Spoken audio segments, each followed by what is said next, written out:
Olá pessoal, tudo bem? Vamos dar continuidade então ao nosso estudo do metabolismo de carboidratos. Essa é a terceira aula, né? Nós dividimos aí em alguns vídeos, mas essa seria a terceira aula em que nós finalizaremos a discussão de carboidratos, do metabolismo de carboidratos. O que nós vimos até aqui?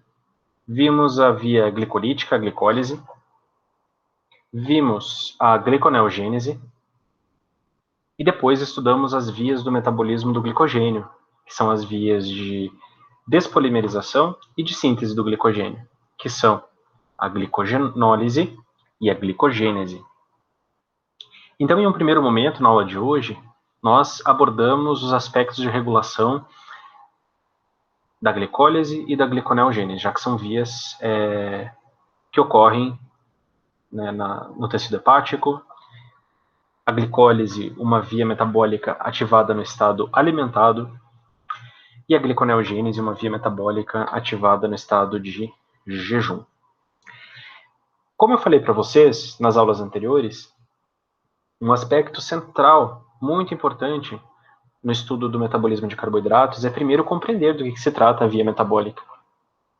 Então, a essa altura da nossa discussão, vocês devem ser capazes de compreender em que consiste a via glicolítica, qual é a finalidade dela, quais são os produtos gerados por essa via, por que ela é importante para a célula. Né? É uma via catabólica, porque consome a glicose, quebra, oxida e gera ATP no nível do substrato, gera um piruvato que ainda poderá ser utilizado como fonte de energia pela célula em condições aeróbicas. A outra via, a gliconeogênese, é uma via que ocorre no estado de jejum. Primeiro, a glicólise, por que ela ocorre no estado alimentado? É um momento em que nós captamos carboidratos e há um excesso de carboidratos.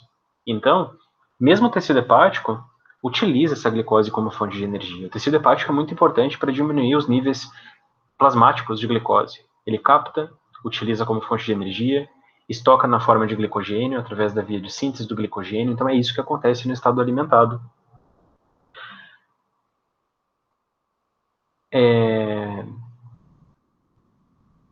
E um hormônio importante na regulação dessa via metabólica para que ela aconteça no estado alimentado. Não apenas esse hormônio, como também alguns moduladores alostéricos. Alguns deles respondem ao hormônio, outros não. É o hormônio insulina. Por outro lado, a gliconeogênese é uma via anabólica. Anabólica porque é uma via de síntese. É uma via em que a célula utiliza alguns precursores, como nós já vimos, lactato, piruvato, glicerol, o esqueleto carbonado de aminoácidos considerados glicogênicos para a produção de glicose. E aqui há o consumo de energia. O investimento de energia para a produção da molécula de glicose. Então, é uma via anabólica. Por que acontece isso no estado de jejum?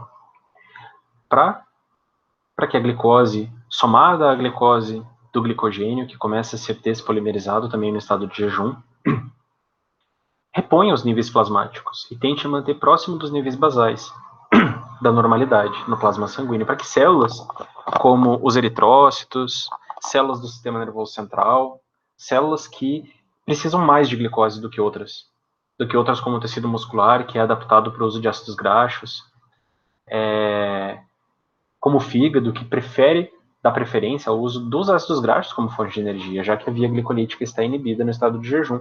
E o hormônio aqui que promove essas alterações, um hormônio que desempenha um importante papel, né, nessa regulação, é o glucagon. O glucagon ativa tanto a gliconeogênese quanto também participa da regulação da glicogenólise, que é a despolimerização do glicogênio. Então, nós estudaremos nesse primeiro momento, primeiro, as enzimas envolvidas nessa primeira reação. A hexoquinase, que catalisa de forma irreversível essa reação de fosforilação da glicose, ela não desfosforila no estado alimentado, isso é o que acontece. No estado de jejum, há uma outra enzima que catalisa a conversão de glicose 6-fosfato em glicose, uma enzima só presente no tecido hepático. Depois nós estudamos a PFK1, que catalisa essa terceira reação da glicólise, e a enzima do outro lado da gliconeogênese, que é a FBPase 1, ou frutose 1,6-bifosfatase 1, que desfosforila aqui o carbono 1, gerando de volta a frutose 6-fosfato. Surge uma nova enzima, que vocês ainda não conhecem, mas que é extremamente importante para a regulação da glicólise e da gliconeogênese. Logo eu explicarei em que consiste esta enzima. E por fim, nós temos a piruvato quinase, que catalisa a conversão do fosfonal piruvato em piruvato, e do lado direito nós temos as duas enzimas que conseguem contornar essa reação, que são a piruvato carboxilase, que carboxila o piruvato, gera oxalocetato com 4 carbonos a partir do piruvato que tem 3, e depois a pepcarboxiquinase, que descarboxila, então volta a ter 3 carbonos, e gera como produto o fosfonal piruvato. A pepcarboxiquinase, uma enzima mitocondrial, a piruvato carboxilase, uma enzima mitocondrial, e a pepcarboxiquinase, uma enzima encontrada tanto na mitocôndria quanto no citosol. Então, ainda antes de iniciar, um aspecto muito importante é compreender, já que é algo bem elucidado, o mecanismo de liberação de insulina pelas células beta-pancreáticas. Quando que isso acontece? No estado alimentado. No estado alimentado, a liberação da insulina, e essa liberação ocorre em resposta ao aumento dos níveis plasmáticos de glicose. Então, durante o processo digestivo, os níveis de glicose, eles aumentam no plasma sanguíneo. E essa glicose, ela é captada para dentro da célula beta pancreática, pelo GLUT2, o mesmo GLUT que está presente lá nos hepatócitos. Essa glicose, ela é utilizada como fonte de energia pela glicólise, e os níveis de ATP aumentam dentro da célula. A razão ATP-ADP, ou seja, os níveis de ATP em relação ao ADP aumentam dentro da célula. E esse ATP age como uma molécula sinalizadora. Vai lá e se liga em um canal iônico e regula esse canal iônico. Como? Lembram dos canais iônicos modulados por ligante? Então, o ATP aqui atua como um ligante que bloqueia, fecha esse canal iônico, impede que o potássio saia. Esse potássio, que tem os seus níveis regulados dentro e fora da célula, começa a aumentar as concentrações dentro da célula, já que ele não pode sair. A sódio potássio TPase bombeia sódio para fora e potássio para dentro. Já que o potássio não sai, ocorre uma despolarização. Essa despolarização, essa alteração no potencial elétrico transmembrana, causa abertura desta proteína verde, que é um canal iônico regulado por voltagem. Aqui está, Voltage Gated Calcium Channel. Canal de cálcio. O que acontece? O cálcio entra para dentro da célula beta-pancreática. Assim como ocorre na neurotransmissão, esse influxo de cálcio para o interior da célula beta-pancreática induz com que essas vesículas, essas estruturas aqui são vesículas, que contêm essas bolinhas em amarelo, que são moléculas de insulina. Essas vesículas, então, na presença desse cálcio intracelular, elas se fundem com a membrana plasmática e liberam seu conteúdo, que é a insulina, para o meio extracelular. E dessa forma, a glicose, aqui no início, aumenta no estado absortivo, no estado alimentado, e em consequência desse aumento, ocorre a liberação de insulina. E a insulina vai avisar diversos outros tecidos, através de processo de biosinalização, que nós conhecemos, que há níveis elevados de glicose no plasma sanguíneo, e, portanto, é o momento de captar essa glicose. No tecido muscular, no tecido adiposo, nós sabemos que a insulina induz a translocação do receptor GLUT4, que é uma das portas de entrada para a glicose nesses tecidos. Pensando no tecido muscular, pela sua representatividade em relação aos nossos outros tecidos, é um mecanismo importante na nossa fisiologia, que isso aconteça de forma apropriada, que não tenha nenhum prejuízo. Um prejuízo, que pode ser a não produção de insulina ou a resistência à insulina, que acontece no diabetes, dificulta a captação de glicose pelo tecido muscular e pelo adiposo. No caso do primeiro, isso tem um grande impacto nos níveis de glicose circulantes no nosso plasma sanguíneo. E isso acaba sendo observado rapidamente. Esses níveis de glicose, essa hiperglicemia acaba promovendo alterações em diversos tecidos, efeitos nocivos para a nossa saúde. Agora, se a insulina é liberada apropriadamente, não há resistência, o tecido muscular, o tecido adiposo captam de forma apropriada a glicose. Nós sabemos, então, que o tecido hepático utiliza a glicose como fonte de energia e também como substrato para a síntese do glicogênio. Ainda a insulina atua no tecido hepático, regulando essas vias. Então, a insulina, a gente pode colocar aí algumas características bem importantes. Essa insulina liberada no estado alimentado, ela promove a captação eficaz, anota aí, ó, a captação eficaz da glicose pelo tecido muscular, e também coloca o tecido adiposo, já que são dois tecidos que têm o GLUT4, que é aquele transportador de glicose que é translocado para a membrana plasmática da célula nesse estado, no estado alimentado. Outro efeito notável da insulina é que no tecido hepático ela regula as vias metabólicas através do processo de biosinalização. Não é para captação de glicose através de um transportador, lá tem o GLUT2, mas sim regulando, ativando a glicólise e inibindo a gliconeogênese, ativando a produção do glicogênio, ou seja, a glicogênese, inibindo a glicogenólise. Então, esses são alguns dos efeitos notáveis que a insulina exerce nos nossos diversos órgãos. Ok, vamos adiante.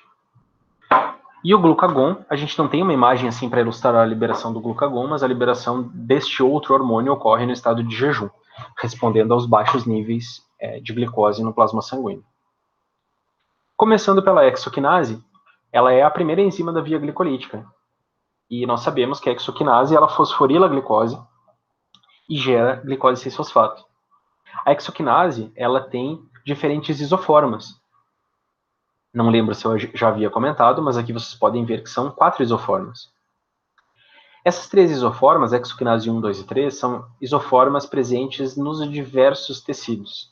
A hexoquinase 4 ela é uma isoforma que tem características diferentes dessas 3 e está presente em alguns tecidos em particular, como o tecido hepático, como as células beta-pancreáticas. Essa hexoquinase ela é pouco sensível ao aumento dos níveis de glicose 6-fosfato. Na prática, o que isso significa? Vamos pensar o seguinte, vamos desvendar essa característica, essa diferença entre a hexoquinase 1, 2 e 3 para 4. A hexoquinase, imagina só a hexoquinase. A hexoquinase, assim que a glicose entra para dentro da célula e seus níveis aumentam, ela fosforila a glicose. Essas que têm um Km baixo significa que em baixíssimos níveis de glicose ela já atinge uma velocidade considerável. O Km é a concentração de substrato para atingir a metade da velocidade máxima. Essa daqui já está bem rápida, com concentrações baixas de glicose, ou seja, capta e mantém a glicose dentro da célula com eficiência. Mas assim que os níveis de glicose 6-fosfato, que são o seu produto, aumentam as concentrações no meio, rapidamente a enzima é inibida. O que isso significa? Que essas células que possuem a hexoquinase 1, 2 e 3, elas aprisionam a glicose com eficiência dentro da célula. Tem um Km bem baixo, então rapidinho elas fosforilam a glicose. Mas um tênue aumento nos níveis de glicose 6-fosfato já é o suficiente para inibir essas enzimas. Que mensagem isso nos traz? Que essas células, elas captam com eficiência, mas é para usar, não é para ficar estocando em excesso dentro do citosol. Então, no sistema nervoso central, nos eritrócitos, etc., essas enzimas, essas isoformas estão presentes. A hexoquinase 4 ela é diferente. Ela não é uma enzima que segue aquela cinética de Michaelis-Menten. Ela é uma enzima alostérica. Então, a gente não fala Km. Esse S0,5 é o equivalente ao Km. É a concentração de substrato necessária para atingir a metade da velocidade máxima. Só que não é aquela enzima que tem aquela cinética hiperbólica, quando a gente plota concentração de substrato no eixo X e no eixo Y a velocidade inicial. E aqui a gente tem a velocidade máxima. Essa aqui é uma enzima que segue uma cinética diferente. Vejam que a concentração de substrato necessária para atingir a metade da velocidade máxima, 7 a 10 milimolar, é de 70 a 100 vezes maior do que a hexoquinase 1, 2 e 3. Isso significa que nos tecidos que essa enzima está presente, fígado, células beta-pancreáticas, as concentrações de glicose as concentrações de glicose, para que ocorra a sua fosforilação e para que ela seja aprisionada dentro desses tecidos, precisa ser muito alta. Isso só acontece no estado alimentado. Esses tecidos captam coeficiências, já são tecidos que têm o GLUT2, que é um transportador que precisa de altos níveis de glicose, que tem um KT também muito elevado, lembram? De 17 milimolar. Então precisa ter níveis elevados de glicose no plasma sanguíneo para que esse transportador capte. E depois que essa glicose é captada para o meio intracelular, precisa ter altos níveis para que ela seja fosforilada em glicose 6-fosfato. E nesse caso, as células que têm hexoquinase 4, elas conseguem gerar bastante glicose 6-fosfato, diferente das células que têm essas outras. Sim. Por quê? Porque ela é menos sensível à glicose 6-fosfato.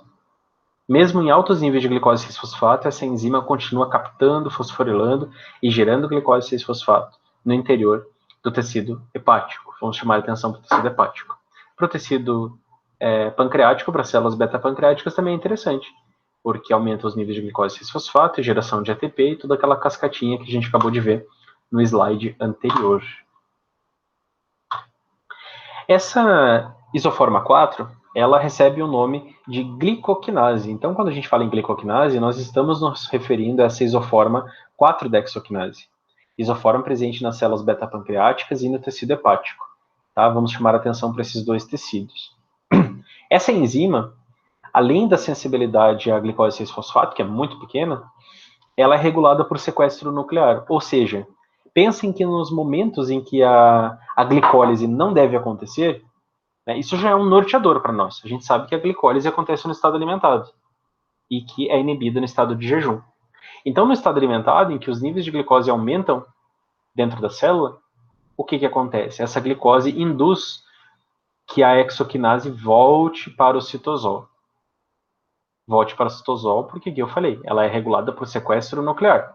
Já falamos quando que ela vai para o citosol. Então ela é liberada do núcleo e vem para o citosol desempenhar a sua função. Então o aumento nos níveis de glicose é importante para que esse processo aconteça. E aí o que ela faz? Ela vai produzir glicose 6-fosfato e vai aumentar os níveis de glicose 6-fosfato. Vai aumentar bastante os níveis de glicose 6-fosfato. E ela não será inibida, porque ela é pouco sensível ao aumento dos níveis de glicose 6-fosfato. E aí a glicose 6-fosfato é utilizada, gera frutose 6-fosfato, gera frutose 1,6-bifosfato. Nesse momento, não vai acontecer um aumento nos níveis de frutose 6-fosfato, um aumento que perdure. É um aumento que acontece da seguinte forma: aumenta e já é utilizado. Gerou frutose 6-fosfato, já é utilizada para seguir as reações da glicólise e gerar o piruvato. Então não vai ter esse efeito de induzir com que a hexoquinase seja transportada para o núcleo e sequestrada no núcleo. Processo que logo eu já explico.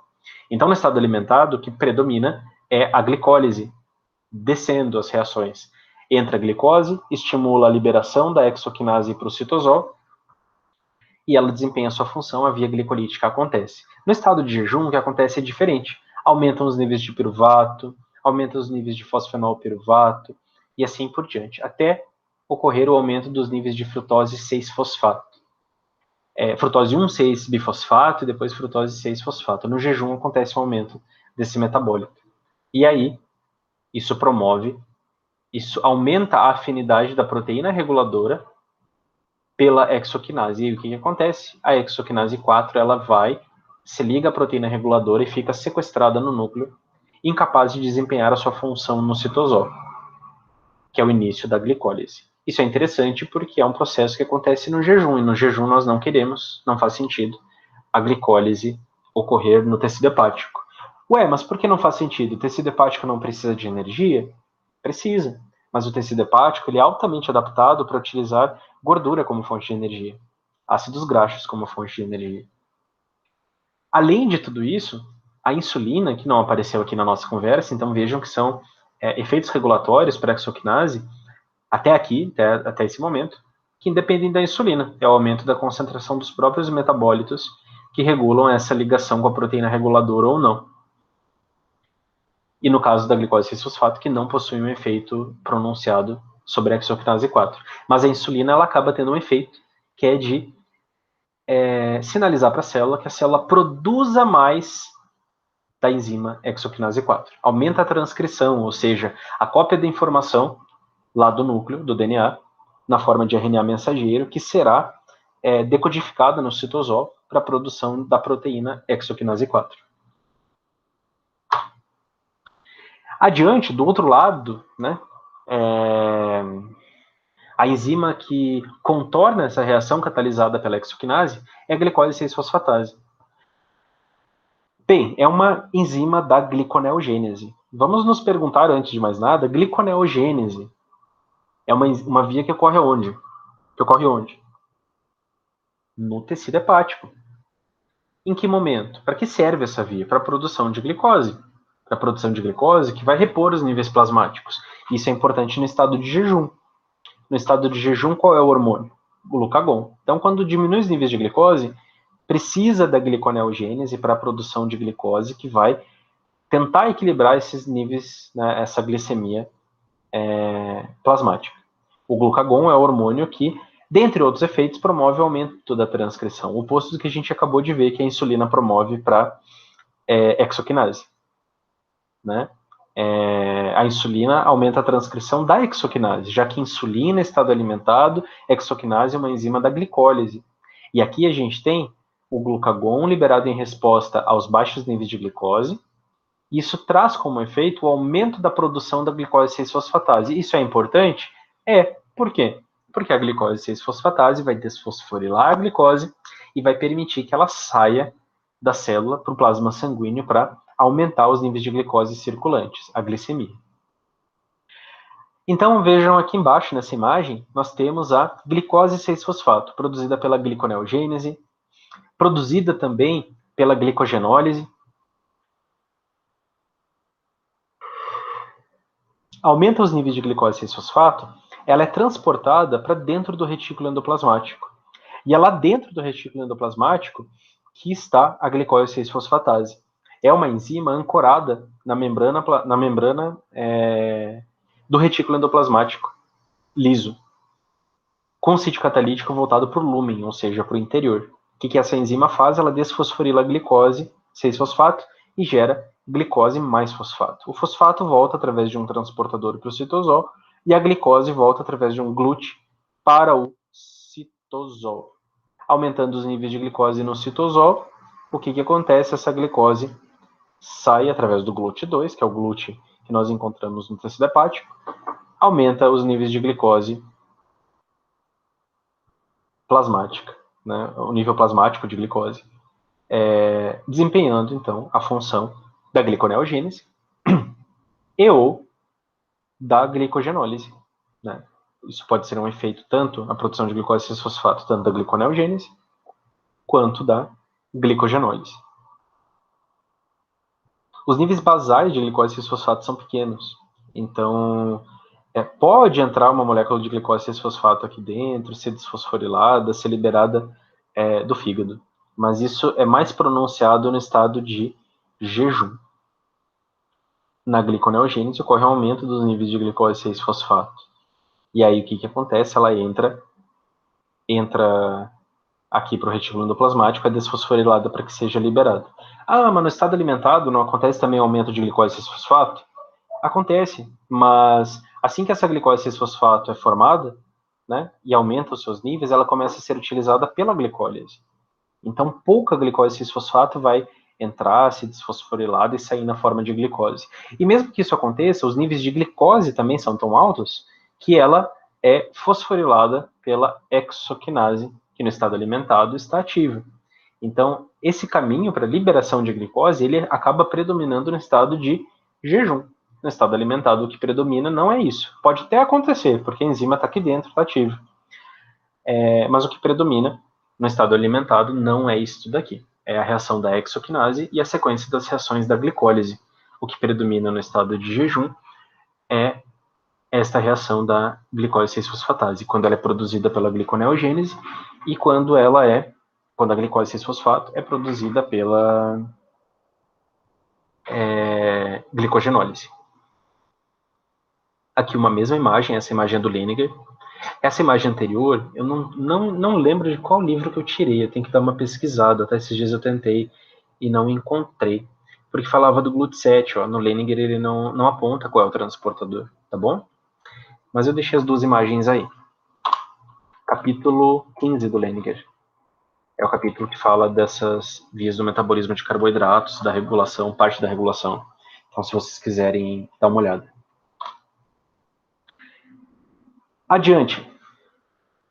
Agora, nós vamos trazer à luz para a discussão um ponto central, um ponto principal da regulação, ao mesmo tempo, da glicólise e da gliconeogênese.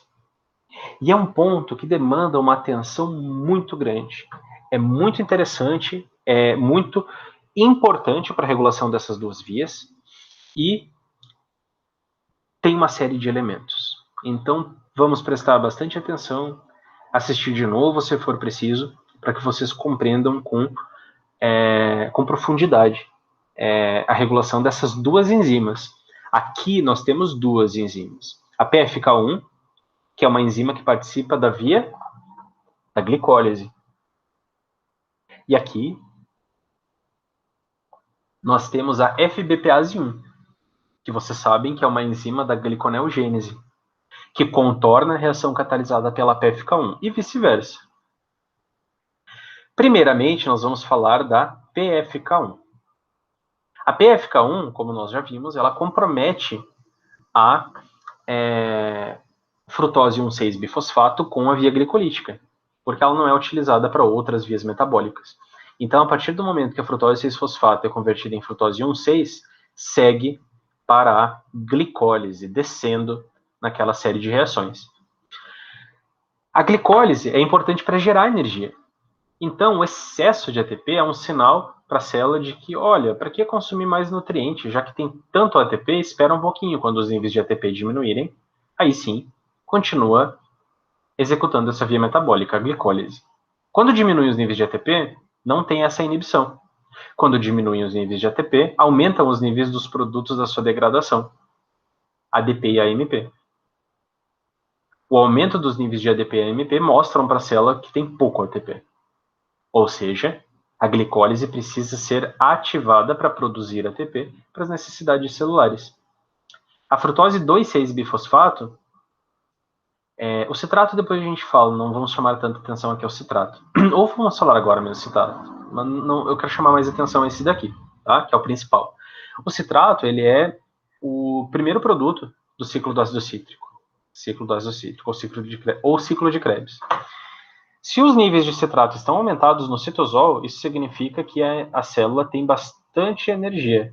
Tem bastante citrato lá na mitocôndria para produzir bastante ATP. Se está vindo um excesso de citrato para o citosol, é porque não precisa continuar degradando glicose para formação de ATP. Tá? Esse citrato, inclusive, ele pode estar aumentado no estado alimentado, quando tem um excesso de nutrientes, né, e ele vai servir para a síntese de ácidos graxos. Então ele traz essa mensagem para a célula. Mas aqui nós temos um outro modulador alostérico, e eu quero que vocês marquem, deixem colorido, anotem no caderno, frutose 2,6-bifosfato. É um importantíssimo modulador alostérico positivo dessa enzima. Que enzima? PFK1, a que nós estamos falando. Aqui em cima é mais fácil de entender, né? Tem bastante ATP, então, para que a glicólise, que é uma via que oxida a glicose para gerar ATP, vai continuar acontecendo se já tem muito ATP? Então, a ATP inibe para que isso não aconteça. Diminui os níveis de ATP, aumenta de ADP e AMP. Ou seja, a célula precisa de energia. Eles ativam a célula, a via metabólica. Aqui, como nós estamos vendo, pelo menos através da ativação da PFK1. Agora, quem é frutose 2,6-bifosfato? Né, a molécula mais parecida com isso que nós conhecemos é a frutose 1,6-bifosfato. Mas esse daqui é produto da atividade da PFK1. De onde vem frutose 2,6? Isso nós vamos descobrir agora, a seguir. E é importantíssimo modulador alostérico positivo desta enzima. Vejam nesse slide, nós temos uma informação muito importante. Aqui, está a frutose 2,6-bifosfato. Não apenas essa molécula é importante modulador positivo da PFK1, como é negativo para FBPase1. Olha que interessante. Negativo para FBPase1, que está aqui. PFK1 está aqui. PFK1 é glicólise, descendo. FBPase1 é gliconeogênese, subindo. Então, os níveis de frutose 2,6-bifosfato, quando eles estão aumentados, eles ativam PFK1, glicólise. Quando estão diminuídos, eles não ativam. Não ativam a glicólise e não inativam a gliconeogênese, não inativando a FBPase1. Portanto, eu pergunto para vocês. A gente sabe que a glicólise é uma via que acontece no estado alimentado, aqui no tecido hepático. E no estado alimentado, qual é o hormônio liberado? Daqueles dois. Pensa aí, pausa e responde. Quem respondeu insulina, acertou. E agora a gente vê que a insulina promove o aumento dos níveis de frutose 2,6-bifosfato para que ela ative a glicólise. E a insulina, promovendo o aumento da frutose 2,6-bifosfato, inibe a FBPase1, que é uma enzima da gliconeogênese, via que não acontece no estado alimentado no tecido hepático. Agora, quando que nós queremos FBPase1 ativa? Não é uma enzima da gliconeogênese? A gliconeogênese ocorre em que momento? Estado alimentado ou jejum? Jejum. No estado de jejum, qual é o hormônio produzido e liberado para regular as vias metabólicas? Pausa e responde. Quem respondeu glucagon, acertou. Glucagon. O glucagon promove a redução dos níveis de frutose 2,6-bifosfato. Reduzindo, não vai ter para ativar a glicólise, desse lado de cá, e não vai ter para inibir a gliconeogênese, ou seja, a FBPase1 tem a sua atividade restabelecida para que a gliconeogênese aconteça no estado de jejum, quando o glucagon é liberado. Então vejam que é uma historinha. Aumenta os níveis de glicose, libera a insulina, é para usar a glicose, então vai produzir frutose 2,6 para ativar a glicólise, para ativar a PFK1. Estado de jejum, diminuíram os níveis de glicose, libera o glucagon, para avisar lá no tecido hepático, para degradar a frutose 2,6, para permitir que a FBPase1 tenha sua atividade restabelecida e que a gliconeogênese aconteça. Esse é o ponto mais delicado de toda a regulação. O resto é mais tranquilo. Não que aqui seja difícil, né, mas precisa se familiarizar. Então, ouçam várias vezes, façam um esqueminha para vocês entenderem melhor. Aqui nós temos o AMP, que nós vimos que ativa a glicólise, porque indica que a célula tem pouca energia. E o AMP inibe a FBPase1. Aqui não dou uma relevância tão grande para o AMP. Tá? O que eu quero que vocês lembrem de todos esses, que eu quero chamar a atenção, é a frutose 2,6-bifosfato. São poucos moduladores alostéricos, pouquíssimos, dá para contar em uma mão, que eu vou cobrar de vocês. E o efeito da frutose 2,6-bifosfato, eu quero que vocês saibam. Quando que aumenta os níveis? Quando diminui os níveis? Quais são os hormônios que regulam isso? E quais são as enzimas que produzem e degradam? Produzem aqui no estado alimentado e degrada no estado de jejum. Agora a gente vai descobrir. Então anota aí no caderno de vocês moduladores alostéricos que vocês devem conhecer e sobre quais enzimas eles atuam. A frutose 2,6-bifosfato, que ativa a PFK1, inibe a FBPase1. Eu quero que vocês conheçam esse modulador, de onde ele vem e o efeito que ele tem sobre essas enzimas. Existe uma outra enzima que vocês ainda não conheciam. Essa outra enzima, ela se chama PFK2 FBPase2. Diferente de PFK1 FBPase1, ela é uma enzima que tem essas duas atividades, a atividade de PFK2 e a atividade de FBPase2. Bom, é parecido com PFK1, FBPase 1, né? Só que tem o 2. Se a gente volta aqui, o que a PFK1 faz? Fosforila a frutose 6 no carbono 1, gera frutose 1,6. A PFK2 vai fazer no carbono 2 e vai gerar frutose 2,6-bifosfato. E a FBPase 2 vai degradar este metabólito.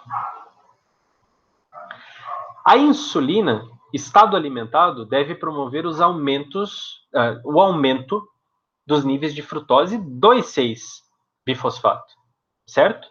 Porque a frutose 2,6 ativa PFK1, glicólise. Portanto, a PFK2, que produz a frutose 2,6-bifosfato, que ativa PFK1, glicólise,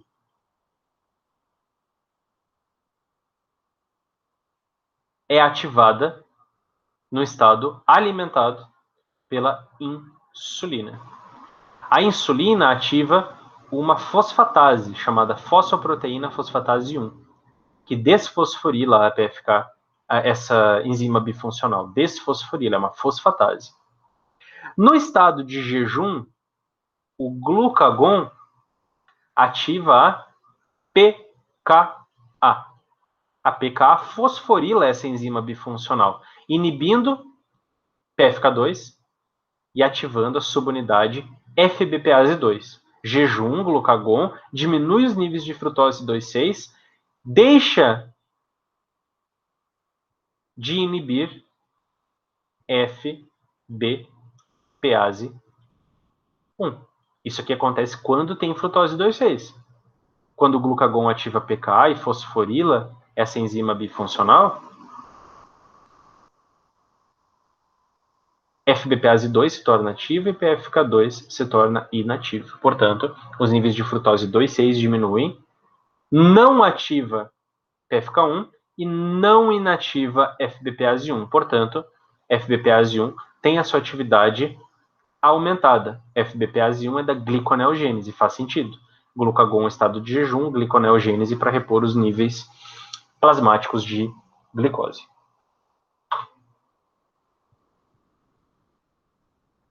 Deixa eu usar a borracha. Cadê a borrachinha? Aqui.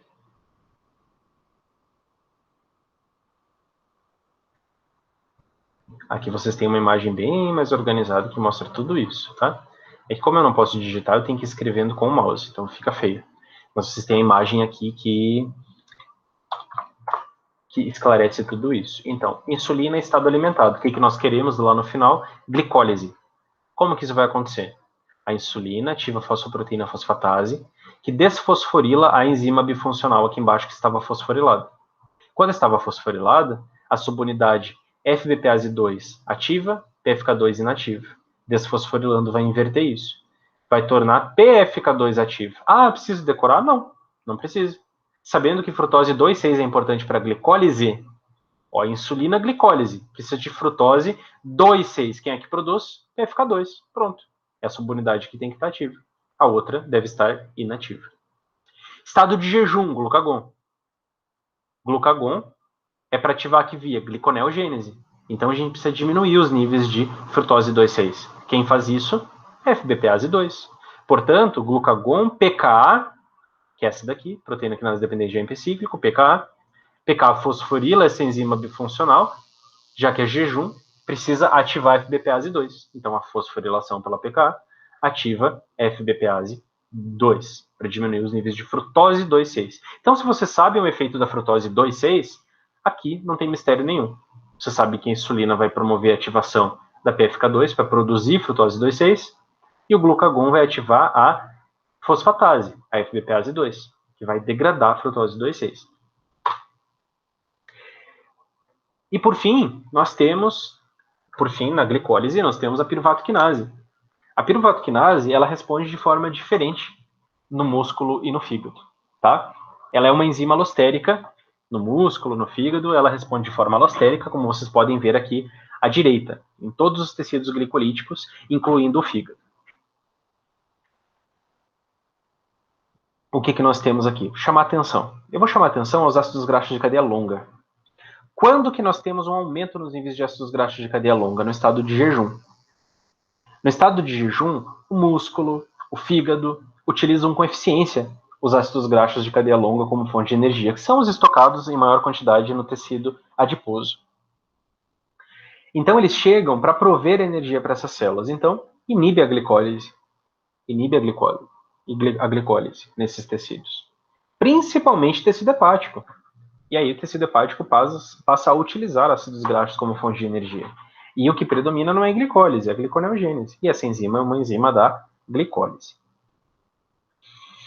Do lado esquerdo, nós temos apenas para o fígado a regulação da piruvato quinase. Piruvato quinase ML, M é de muscle, né, músculo, L é de liver, fígado.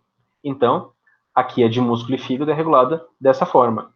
Agora, só a de fígado, liver, é regulada através de insulina e glucagon. Aqui o que acontece? Glucagon em estado de jejum. Jejum eu não quero glicólise, essa é uma enzima da glicólise. Então, PK fosforila a enzima, vejam o fosfato aqui, e inibe a enzima. No estado alimentado, a fosfoproteína fosfatase, ativada pela insulina, desfosforila, tira o grupo fosfato, e nós temos a piruvato quinase ativada, desfosforilada. E para contornar as reações, ainda na piruvato quinase, me desculpe.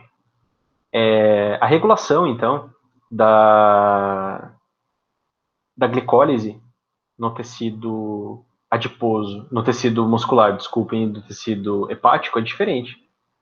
Quando a PK é ativada pelo glucagon no tecido hepático, ocorre a inibição da glicólise. Quando a adrenalina ativa a PK, isso acontece no tecido muscular, a adrenalina vai ativar a quebra do glicogênio e também o uso da glicólise. Então aqui a PK não vai ter o efeito de inativar a piruvato quinase. A glicólise vai acontecer nesse momento que a adrenalina exerce seus efeitos no tecido muscular. Ativa a glicogenólise, a quebra do glicogênio, para ter glicose 6-fosfato. E como essa glicose 6-fosfato não sai, é para ser utilizada na célula. Portanto, a PK não vai desempenhar um efeito de inativar a piruvato quinase no tecido muscular, tá certo? Diferente do que acontece no fígado, que nós acabamos de ver. Que a PKA, voltando aqui, inibe a piruvato quinase hepática no fígado. Então, no músculo, a ativação da PKA promove tanto a glicogenólise, a degradação do glicogênio, a despolimerização, quanto a glicólise. A PKA no fígado ativa a glicogenólise, porque é estado de jejum, só que a glicose para os tecidos extra-hepáticos. Inibe a glicólise, porque a glicose para os tecidos extra-hepáticos. Nesse momento é gliconeogênese, não glicose, tá bom? Então, como eu já havia falado em aulas anteriores, dependendo do estado, dependendo do sinalizador, podem acontecer coisas diferentes em tecidos diferentes. Por exemplo, a glicólise ativa no tecido muscular, inativa no jejum, ativada no tecido muscular aqui pela adrenalina, né? PKA ativada pela adrenalina. E a degradação do glicogênio ativada pela adrenalina. No estado de jejum, o glucagon ativa a glicogenólise hepática e inibe a glicólise hepática para liberar a glicose para os tecidos extrahepáticos. Lá no eritrócito, a glicólise acontecendo. Ok? E aqui, para finalizar o metabolismo da glicose, nós temos a piruvato carboxilase, que carboxila o piruvato e gera o fosfenol piruvato na gliconeogênese, e a pepcarboxiquinase, que é a enzima que converte o oxalacetato em fosfenol piruvato para gliconeogênese. Aqui, como vocês podem ver, a piruvato carboxilase ela é ativada por níveis aumentados de acetil-CoA. Esses níveis aumentados de acetil-CoA, eles geralmente são observados em estado de jejum. Lembra que eu acabei de falar aqui atrás? Que os ácidos graxos de cadeia longa, eles aumentam no estado de jejum, já que é para inibir uma enzima da glicólise, né? Estado de jejum. O aumento dos ácidos graxos no estado de jejum, vou tentar fazer mais bonitinho aqui, jejum, aumenta os níveis de acetil-CoA. E no futuro a gente vai entender por que diminui os níveis de oxaloacetato. Aí o que acontece? Os níveis de ácido graxo aumentam os níveis de acetil-CoA e diminuem os níveis de oxaloacetato. E esse acetil-CoA, ele vai acabar ativando a piruvato carboxilase, que é a enzima que utiliza o piruvato. Pode ser, por exemplo, o piruvato formado a partir do lactato, que tem no estado de jejum também. Lactato que é utilizado como... piruvato e lactato que são utilizados para gliconeogênese, né? E essa é uma enzima da gliconeogênese. Então, o que acontece? Estado de jejum, os ácidos graxos são consumidos como fonte de energia e geram acetil-CoA, aumenta. Acetil-CoA, que aumenta, já ativa a piruvato carboxilase. Para utilizar esse piruvato, que vem da onde? Da conversão do lactato em piruvato. Para que ele seja transformado em oxaloacetato. Isso acontece onde? Mitocôndria. Esse oxaloacetato, ele pode, dentro da mitocôndria, sofrer a reação da pepcarboxiquinase, ou seja, ser convertido em fosfenolpiruvato. Ou ele pode ser transformado, ser levado para o citosol, voltar a ser o oxaloacetato, outra transformação. Ele não sai na forma de oxaloacetato porque não tem um transportador para o oxaloacetato. E ser transformado em fosfenolpiruvato no citosol. As duas coisas podem acontecer. Nós temos a PEP-CK tanto no citosol quanto na matriz mitocondrial. Além de tudo isso, o glucagon aumenta a transcrição da fosfenolpiruvato carboxiquinase, que é essa enzima. Glucagon jejum, essa enzima é importante no jejum, gliconeogênese. Tudo convergindo, né, fazendo sentido. E aqui tem um panorama da regulação das vias da glicólise. Hexoquinase, PFK1 e piruvato quinase, os moduladores positivos. Vejam que são moléculas que mostram para a célula, tirando a frutose 2,6, que a célula precisa de energia. Cadê a ATP aqui? Tem produtos da hidrólise do ATP. Precisa de energia. Então, ativa a glicólise. Por quê? Porque a glicólise produz energia, ATP.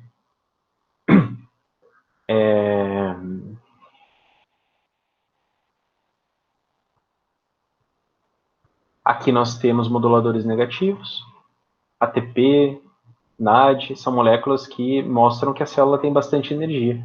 Potencial NAD para a produção de ATP. Então, para que continuar degradando glicose se tem bastante energia? Dá uma esperada até os níveis daqui a pouquinho diminuírem para que retome as reações da glicólise.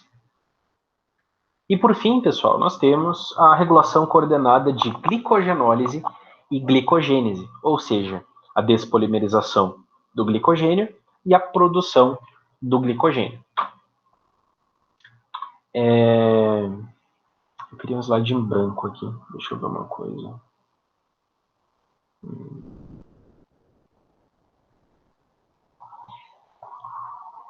Queria fazer um esqueminha. Explicar para vocês depois passar os slides só um pouquinho. Deixa eu fazer o seguinte. Deixa eu finalizar a apresentação e eu vou inserir um slide. Fazer um esquema. Fica muito mais fácil de entender. Finalizar a apresentação, sim. Aqui. Slide sem nada. Quadro negro para gente. Um quadro negro. Opções de ponteiro, caneta. Tá. Aqui nós temos duas vias metabólicas para o metabolismo do glicogênio. Nós temos a glicogênio fosforilase importante na glicogenólise, que vai despolimerizar o glicogênio, atacando as ligações glicosídicas, gerando glicose 1-fosfato. E nós temos a enzima regulatória glicogênio sintase, para a síntese do glicogênio. E essas duas enzimas, elas são reguladas ao mesmo tempo. Em geral, os mesmos reguladores positivos de uma inibem a outra e vice-versa. Então vamos pensar no estado de jejum. No estado de jejum, o que acontece? Diminui os níveis de glicose. Diminuindo os níveis de glicose, qual hormônio que é liberado?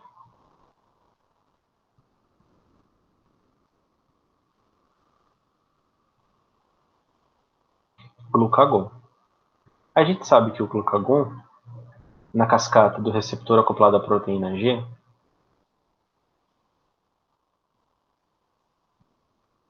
ativa a proteína quinase A.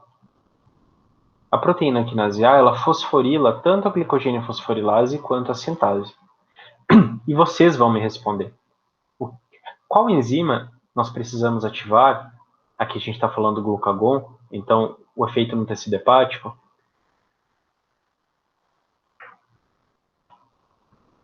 Qual enzima nós precisamos ativar no estado de jejum? Jejum. Diminuir os níveis de glicose. A gente precisa repor.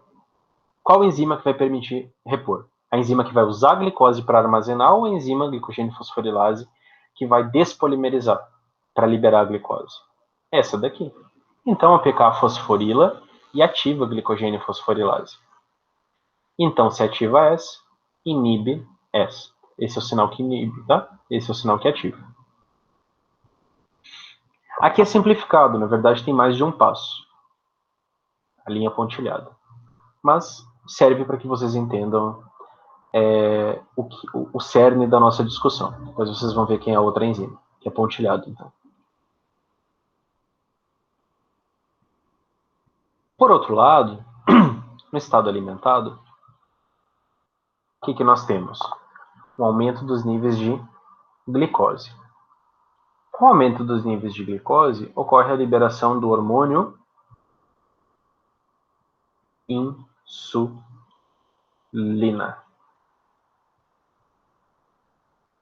Nas cascatas promovidas pela insulina, nós observamos a ativação da proteína quinase B, isso nós vimos lá na bioquímica 1, proteína quinase B, e também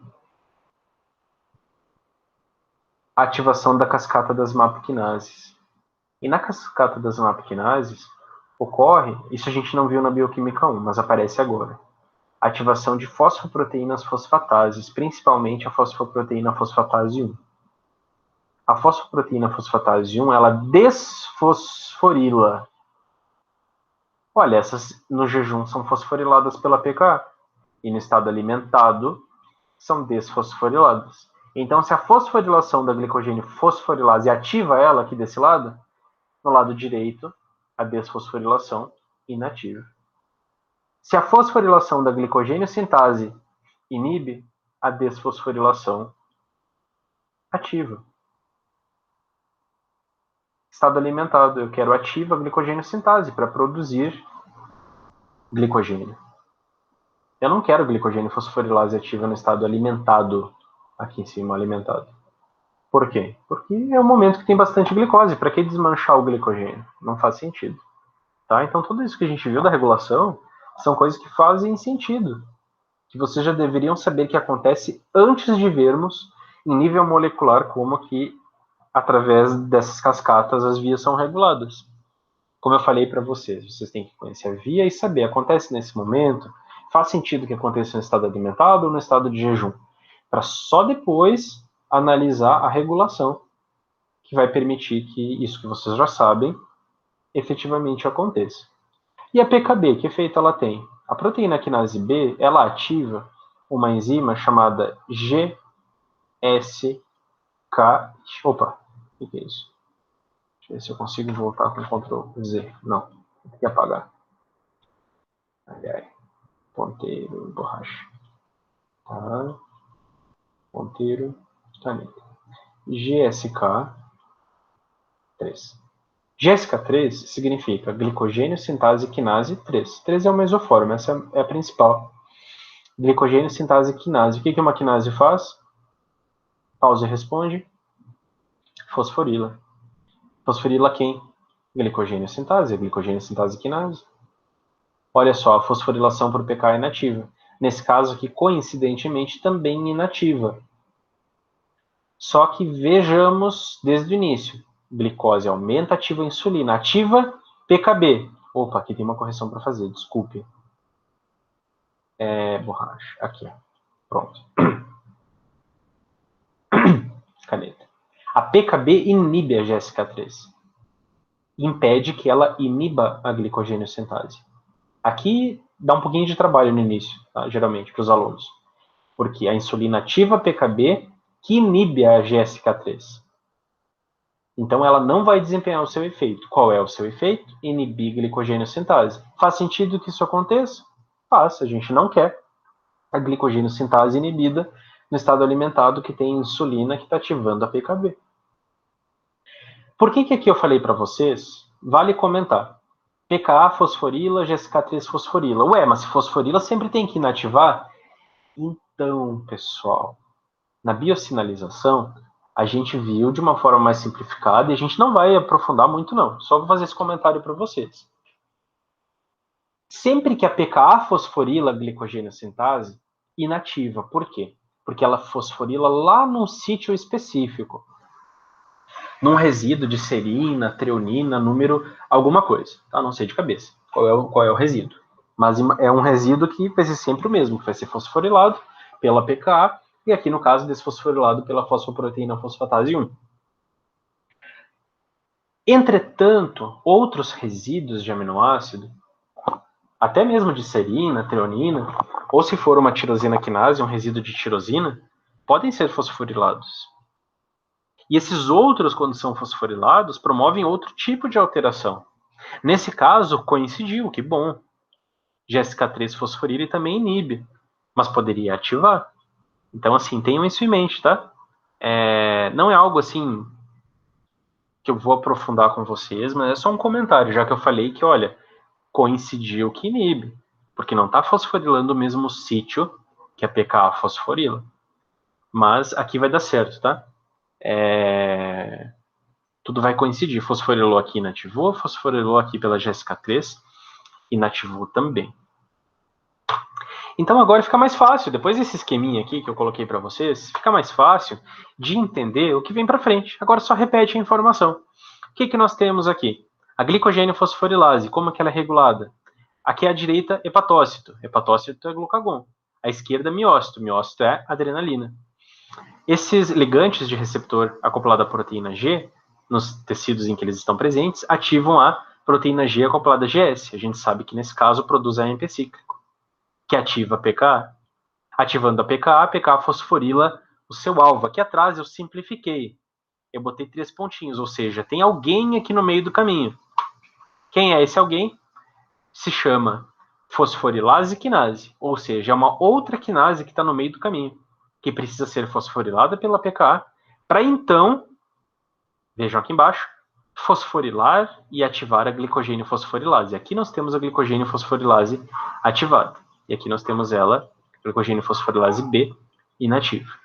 A glicogênio fosforilase A, que é a forma ativa, portanto, despolimeriza o glicogênio, gerando glicose 1-fosfato, que a gente sabe que, pela atividade da fosfoglicomutase, será convertida em glicose 6-fosfato. No tecido muscular é utilizado para glicólise. E no tecido hepático é convertido em glicose para que essa glicose seja liberada na corrente sanguínea. E aqui a gente já conhecia essa imagem da bioquímica 1, que mostra o processo de amplificação. Aqui nós temos um glucagon e aqui no final 10.000 moléculas de glicose, né? Geralmente é muito mais do que isso, aqui está bem simplificadinho, tá? Aumentando de 10 em 10 vezes em cada degrau dessa cascata. Certo? Glicogenólise. Como nós vimos, insulina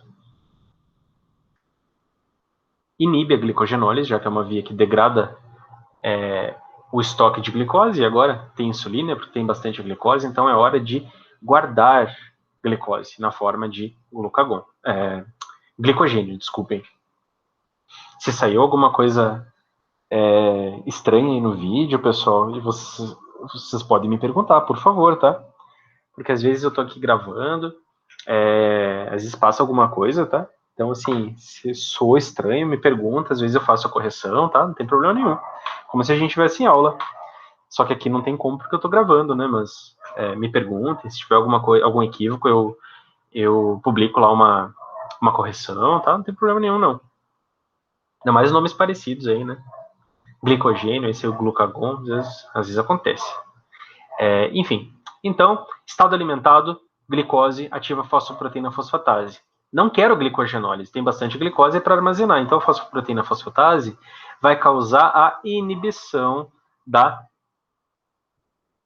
fosforilase, da glicogênio fosforilase. Essa é a glicogênio fosforilase. E aqui nós temos a fosforilase quinase, que é ativada pela PKA. Então, o glucagon ativa a PKA, que fosforila a fosforilase quinase, que fosforila a glicogênio fosforilase. Essa aqui é a glicogênio fosforilase. Essa e essa. Aqui, fosforilada, ela ativa. Então, PKA fosforila essa, que fosforila ela. Insulina causa a desfosforilação e, portanto, a inibição. Aqui nós vimos, então, na direita, que o glucagon no tecido hepático ativa a glicogenólise, pois ativa a glicogênio fosforilase. Adrenalina, que também ativa a PK, ativa a glicogenólise, só que no tecido muscular. O mesmo que nós vimos aqui atrás. É essa reação aqui acontecendo. Sendo ativada pela fosforilase quinase e sendo inibida pela PK. Nós temos a glicogênio fosforilase, quando a glicose disponível no meio, no estado alimentado, essa glicose se liga, por isso que ela tem efeito de inibir a enzima, ela se liga e facilita a exposição desses grupos fosfato, para que a fosfoproteína fosfatase, ativada no estado alimentado, possa desfosforilar com mais facilidade esses resíduos de serina, treonina, que estavam fosforilados no estado de jejum. Em relação à glicogênese, como nós vimos, insulina ativa, de diversas formas, ativando a fosfoproteína fosfatase 1 e através da PKB, impedindo que a GSK3 desempenhe o seu efeito de inibir a glicogênio sintase. Então, a insulina promove a ativação, ativando fosfatases que desfosforilam.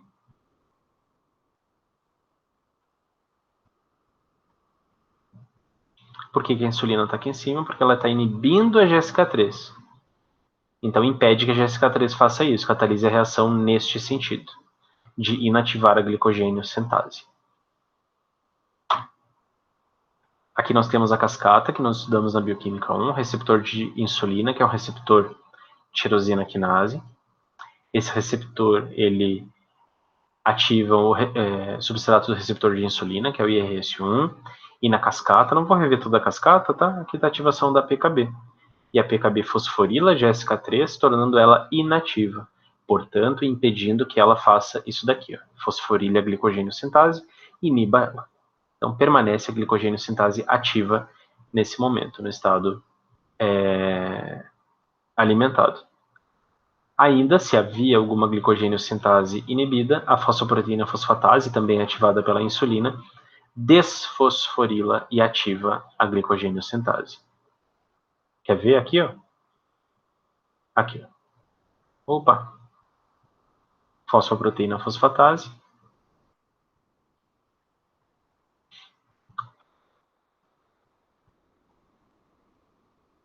Desfosforila.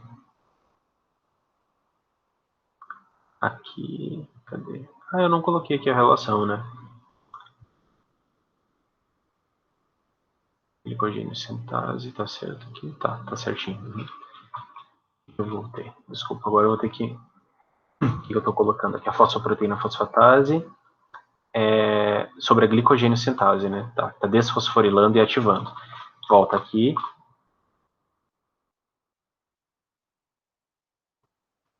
Ah, tá, isso. A fosfoproteína fosfatase tá aqui, ó, ativando a glicogênio sintase, pois ela desfosforila. Aqui, inativando, pois ela desfosforila. Isso, tá resolvido. Certo, então, pessoal? Então eu vou postar para vocês o material completo agora da regulação. É um ponto muito importante da nossa caminhada na Bioquímica 2, no estudo do metabolismo. É um momento que surge muita informação, a regulação geralmente é um desafio para os alunos, então assistam mais de uma vez essa aula, anotem, façam os esquemas, resumos, para entenderem bem, levem as dúvidas para nossa discussão, para que eu possa esclarecer para vocês todas as dúvidas, e não ficarem com dúvidas que dificultarão a compreensão dos próximos conteúdos, tá bom? Eu garanto para vocês que a próxima aula de ciclo da ácido cítrico ela é mais leve, mais tranquila. Eu sei que essa aula foi uma aula rica em informações, tá? Eu acho que é um ponto, chegamos num ponto alto, assim, tá? Agora a tendência é ficar mais tranquilo, não vai ficar simples, mas porque tem sempre nomes novos, enzimas novas, vias novas, mas é diferente dessa aula, que é uma aula que tem a sua particularidade, tá? O metabolismo de carboidratos, a regulação tem uma série de aspectos que precisam ser abordados. É, inclusive, muito mais rica do que isso, mas para a graduação é suficiente. Tá bom, pessoal? Então, muito obrigado por assistirem a aula. Um bom estudo e até mais.